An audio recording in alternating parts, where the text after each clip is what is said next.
Hello and welcome back to this Library of Ruina Series. I decided that going over the 4 abnormality battles that you unlock in the first row would be a wiser choice than leaving them for later, so that's what I'm gonna do. In this video, I'll be talking about Fairy Festival, Singing Machine, Spiderbud, and Porcubus. Let's get started with Malekith's third abnormality, Fairy Festival. This battle has two sort of phases. The first phase is when the queen is above 25% HP, and the second is when she's below that level. The gimmick of this boss fight is that the queen marks the fairy to get killed upon reaching 1 HP, and after killing it, gains 10 fragile, disarm, and feeble for the scene. In the first scene, you should be able to bring all the fairy masses down to 1 HP, so no matter what, it gets eaten. This is also good because the queen alternates between using a defensive page and an offensive page, while the fairy masses randomly choose between two low rolling pages. Hopefully you have all your librarians emo up, because now you want to bring her as close to 25% HP without bringing her below that level, because upon falling below 25%, she'll heal a decent amount by killing the other fairy masses. Simply repeat this process one more time and the fairy queen is dead. After defeating Fairy Festival, you'll get access to these abnormality pages. The fairy's care can help a librarian who got hit a bunch early restore some HP, but make sure that they stay away from clashing and getting free hit, lest you incur the penalty. Gluttony is a very strong general use page, giving decent healing and damage to a librarian.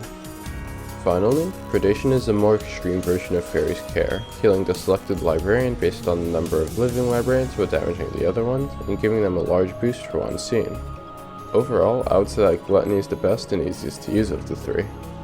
Next, we have Singing Machine. This abnormality has some interesting gimmicks. If you can, bring pages that either have a very strong die on 1, a strong evade die, or a strong 1, 2, and 3.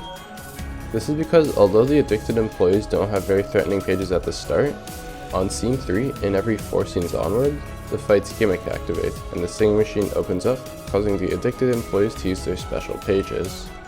Ideally, you want to stagger them by making your first page blank, but failing that, beating the second page will prevent your librarians from going into the machine. If either a librarian or addicted employee goes into the machine, then every character will gain 5 strength and have their stagger resistances all changed to fatal. This is where you want to be using all your strongest cards to try and stagger all of the remaining enemies. If your librarian does get put into the machine, they'll take a good amount of damage and be unable to act for the scene, but it's usually not too big of a deal. After defeating Singing Machine, you'll get access to these abnormality pages. Music gives everyone a huge boost to their damage, but also makes them stagger very quickly. However, when one of your librarians kills an enemy, they'll heal a bit. This is a very aggressive page, but if you can consistently win clashes, then it's very powerful, as most tier 3 pages should be. Rhythm is an interesting page. Its base effects gives one of your librarians 1 strength at the cost of taking more stagger damage, but once that librarian starts hitting people, that buff has a chance to get shared with other characters, and those characters can share the buff with others, etc. Musical Addiction is a much simpler page. Are you running only offensive dice? This page is great. Otherwise, you can probably ignore it for a less detrimental page. Third, we have Spiderbud. This abnormality is untargetable and also doesn't act at the start. Instead, there are 4 spiderlings that you must kill to activate the main boss.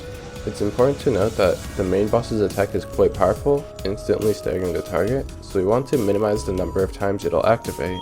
Because of this, in the first scene, we want to be splitting the damage between all 4 of the spiderlings. The goal is to kill them all in the same scene, hopefully 2 or 3. If you mess up and end up killing one of the spiders too quickly, then just dumping everything on the spiderbud might work, as its HP isn't the highest. Honestly, you might be able to get away with just killing one of the spiderlings and nuking the boss in the next scene. Note that to win the battle, you need to kill all the spiderlings as well, but overall this abnormality isn't too hard if you don't panic. After defeating Spiderbud, you'll get access to these abnormality pages. Cocoon has a little bit of build around, preferring pages that have a very consistent range, but if you can consistently land those max rolls, then it inflicts a slew of negative effects onto your enemies. Meal is an easier page to use. When the selected librarian hits a staggered enemy, your entire team heals.